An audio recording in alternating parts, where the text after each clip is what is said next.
Hmm.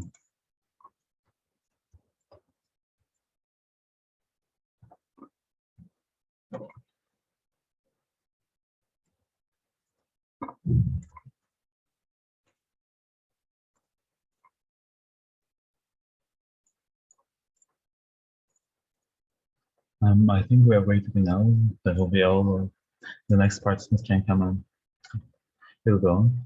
Okay, Miss Adelsheim, we are so honored to see you here. So good to see you here. We are Hevsel Press, and it's our second episode of Keeping Up with the Hevsel Press series. And today we are with Rebecca Adelsheim, who is a freelance dramaturg, researcher, and producer. So I will direct the word to Ms. Adelsheim to talk about herself. Hi, everyone. Thank you so much for having me. I'm honored to be here. My name is Rebecca. So I'm a dramaturg, which means a whole bunch of different things. So why don't I tell you first a little bit about sort of how I got into it, and then I can tell you a little bit about what I do. So I'm currently in graduate school for dramaturgy and dramatic criticism at Yale. I'm in my fourth year of a 3-year MFA program that got postponed for a year because of the pandemic. I was an English major at the University of Pennsylvania. And then I spent 5 years freelancing as a new play dramaturg and producer all around Chicago, Philadelphia, and Baltimore in the United States, obviously. So being a new play dramaturg means a lot of just working with playwrights on really early drafts of their work. So that's anything from character development to plot mapping to giving feedback on first readings of a piece of theater. I've also expanded a little bit into reading television pilots and working with playwrights on their, as they move into television, I'm sort of moving with them to talk through character development, prepping sort of show Bibles, which are the information that you give to a studio to sell a television show. So that's some of the work that I do. As a graduate student, I also sort of focus on the academic side of dramaturgy, which is a lot of research and writing and criticism. So the reviews that you see in newspapers can also be considered an act of dramaturgy or response to plays that are happening.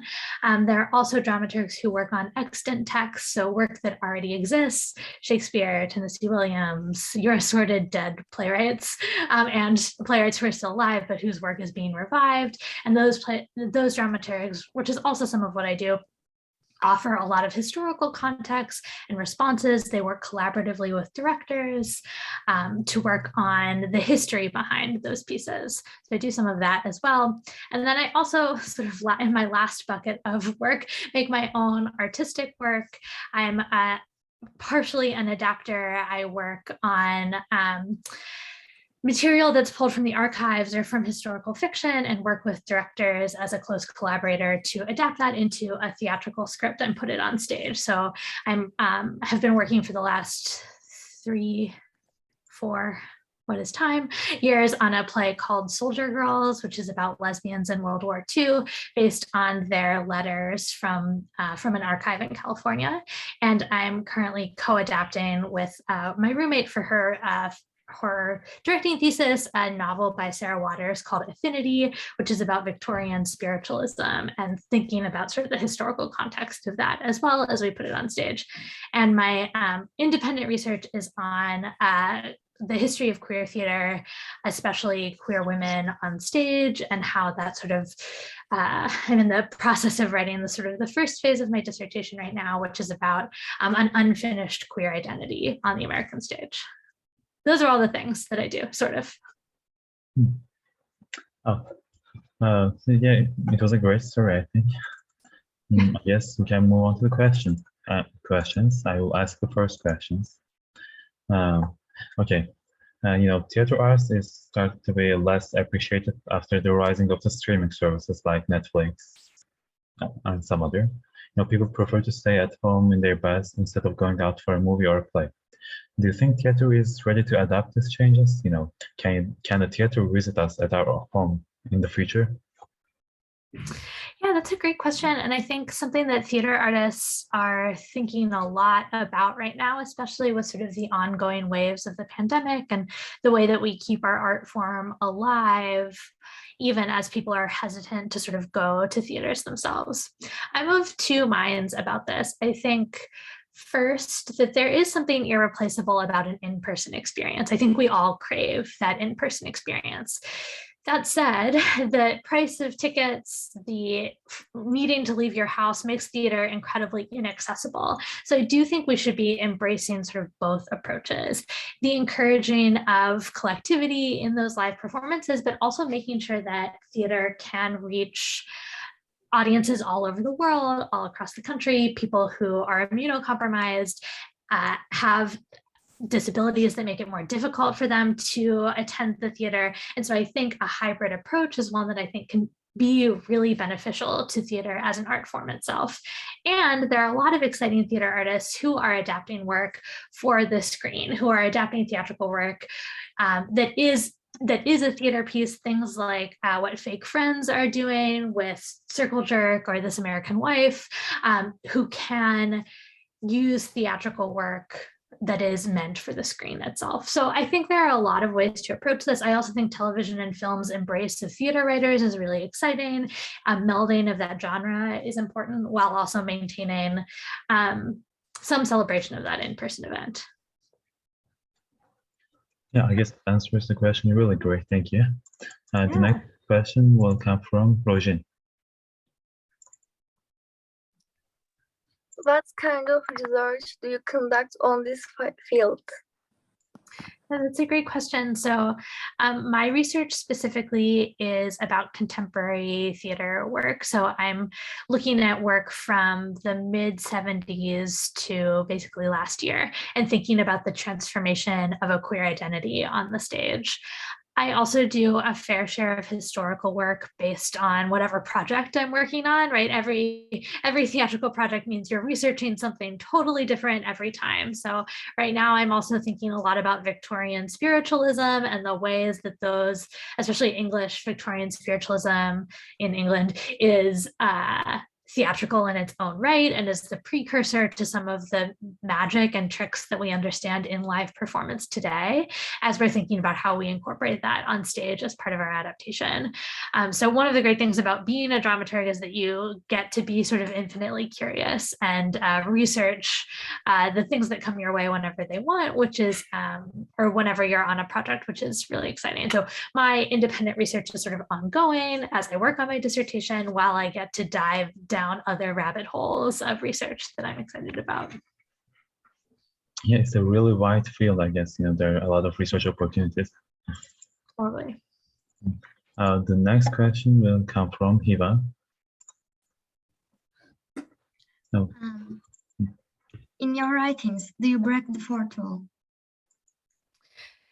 Yeah, so it depends on the piece, right? So if I'm writing a piece of criticism, I think, right, something that would go in a newspaper, I think it's important to identify my own subjectivity or my placement or my sort of place of privilege as I'm identifying the work, especially if the work is by an artist of color, especially, or by an artist who our identities sort of don't align. And I think anyone can write about anyone's piece of theater as long as you are incredibly aware of the biases and privilege that you bring in, and knowing that some pieces of theater may not necessarily have been designed with you as the ideal audience, which is totally fine, and a way to sort of challenge yourself to think broadly about that theater. So in criticism, yes, sometimes I break the fourth wall. The same is true in academic writing. Sometimes I break the fourth wall, and it completely depends on the project that I'm working on, whether or not I creatively break the fourth wall. So one of the things that we're thinking about a lot in this affinity adaptation, that's the Victorian spiritualism thing, is how is this sort of queer Victorian figure having a relationship with a contemporary audience? So the novel is a bunch of diary entries that are written sort of in sequence. And so we've adapted some of those diary entries so that our main character is having a relationship with the audience. So sometimes that fourth wall breaking is her turning to us and saying one line. Sometimes it's her making eye contact or commenting through gesture on the situation that she's part of, so that we're able to embed that modern awareness within the piece that we're working on right now. Sometimes it's not appropriate to break the fourth wall. Sometimes the audience is included as a spectator, but not included as a character within the piece. And in those cases, then no, I don't necessarily advocate for breaking the fourth wall. But I think this idea of sort of collectivity or community that we're thinking about in theater is helpful when the audience, when you're aware of the audience, but sometimes it doesn't work based on whatever the project is. Thank you so much for the answer. Feelings will ask the next question. Okay, so I want to ask that dramaturgy, like other arts, does not hold a guarantee of success. Yeah. Do you think that this is intimidating, sort of?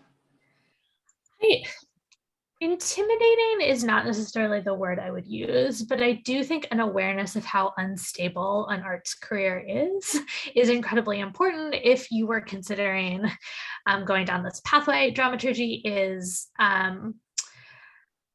it's an invisible piece of theatrical practice often, right? So sometimes a dramaturg can put a note in the program or publish something, but unlike an actor or unlike a lighting designer, you can't sort of point at the stage and say, look, I did that. So that means the appreciation for dramaturgy ebbs and wanes based on the sort of feelings of the theater and the budget at the time. So I would not call dramaturgy a particularly stable career. And I think that's also why dramaturgs are thinking about the many other ways that we can use dramaturgy skills beyond theater. So whether that's in academia, in teaching, in television, in radio, other sort of communication-based medias are great avenues for dramaturgs. And the skill of dramaturgy is something that lots of people use in a lot of different ways. They maybe just don't necessarily call it dramaturgy. So intimidating, maybe. Unstable is sort of maybe more the word I would use. Yeah, thank you so much. We have one more question. Yeah, two more questions for the dramaturgy. One of them will come from Nujan. So hi. So I want to ask, what do you suggest to the students who wish to pursue career in this field? Yeah, I would suggest start working with writers, start working on theater projects if that's something that you are excited about. And if you don't have access to working with writers or on theater projects, I recommend reading a lot of plays, figuring out what you like and what you don't like. The kind of work that you would be excited to participate in. I don't think you necessarily, I recognize that I am in graduate school for dramaturgy, but I don't think you necessarily need to go to school for dramaturgy to be a dramaturg, right? As I said, I was an English major. I think those skills of analysis, of being able to look at a text, break it apart, understand how it operates are important for any kind of dramaturgy, and start sort of thinking about what your approach might be, how you might want to work with a writer, and try to read as much as possible. I don't know if you all know about the new play exchange. I'll put it in the chat. You can just Google it. For a very small amount of money, you can sort of look up playwrights, almost all of whom are writing in English, and a lot of their scripts are available online on that website for you to download, for you to read part of. And the new play exchange is a really great way to start figuring out who's writing, whose work you like, and maybe start having conversations with those kinds of people. And I would also recommend working with playwrights your own age, right? Your strongest collaborators will always be the people in your cohort. So in your age cohort, in your experience cohort, so start forming those artistic relationships that you can work together in any medium that you choose. Thank you so much. Actually, you answered our last question about dramaturgy too. We were going to ask for a source for current plays. So we can, I guess, dive into the Yale specific questions, and DJ will ask the first question. Okay, so the first question is, what were the contributions of the Yale education for you? Yeah, so one of the reasons I came to Yale was to get sort of to open the door of academia as a potential pathway for me as a dramaturg. So I had a lot of sort of dramaturgy experience coming into this graduate program, which I think really helped me. And I met some really wonderful collaborators that I hope to continue working with. And Weinstein, who's a director and filmmaker, who they're the one I'm working on this World War II lesbian theater adaptation or lesbian letters adaptation with, Soldier Girls, and my roommate, Alex Keegan, who's a brilliant director. I really hope to continue working with both of them. But I think for me, right, Yale is like any big institution. If you have any experience with a big institution, it is full of its own difficulties and roadblocks, and the pandemic has helped no one in sort of institutional roadblocks. But I was able to sort of form relationships with professors, both in the theater department or in the dramaturgy department, and more recently in the English department in the Yale College, where I'm able to think with them about sort of the pathways into academia. I've gotten some really exciting teaching opportunities because of those relationships. So that has really opened the door and helped me understand how academia works, which is something that I wouldn't have access to if I hadn't come here. So it's done a bunch of things. Some of them are not what I expected, and that is okay. And some of them are sort of exactly what I came here for. And I think that's true of any program you enter. Even college, right? There will always be a process of readjusting your expectations based on what you find when you get there and taking advantage of the resources that are there for you. Thank you so much. Well, I have two more questions. Can I ask them if it's okay? Yeah, fine with me. So what's the name of your favorite Yale course and what is the content? So I just was a teaching fellow for a course in the English department called Queer Modernisms, which was about modernist literature, and it was amazing. It gave me an excuse to read all these books that I had always been meaning to read that I hadn't been able to, and to practice my teaching. And I think the undergraduates in that course were really excited to be able to deal with that material. So I really recommend Queer Modernisms, which is taught by Professor Jill Richards, who's wonderful. And my favorite class in the dramaturgy department.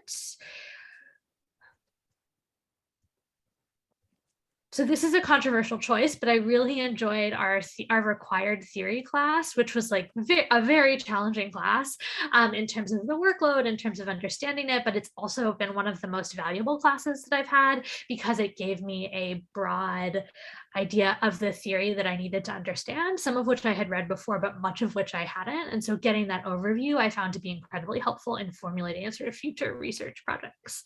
So I think those are my two top Yale courses. If you go to Yale as an undergrad, definitely take Queer Modernisms. It's a very accessible course, even if you want to be a scientist. So I have one more question too. What is your favorite club at Yale? So I'm not involved in the clubs at Yale because I'm a graduate student. So there are all sorts of exciting undergraduate clubs that you should definitely check out. I work for the graduate writing lab, and there's also sort of an undergraduate equivalent of the writing lab. I really recommend any college that you go to checking out the writing lab there because they're just like very lovely and helpful in terms of getting your academic writing onto a college level. And so check out the writing lab. My favorite sort of undergraduate club, I did a lot of theater while I was at Penn. And so I had a great time sort of doing theater, hanging out with the theater kids, and all of the related theater clubs. And I worked with the Women's Center to work on Eve Ensler's annual production of the Vagina Monologues, where we raised a lot of money and supported a staff member, Women Organized Against Rape in Philadelphia. And I worked with them to do sort of a Penn-focused version of the monologues that we called the Penn monologues. So Women's Center, theater, all great places for you to check out in college. Thank you so much I guess that was all of our questions. Does anybody have any more questions? You can write it into chat or just turn on your mic and ask. Anyone?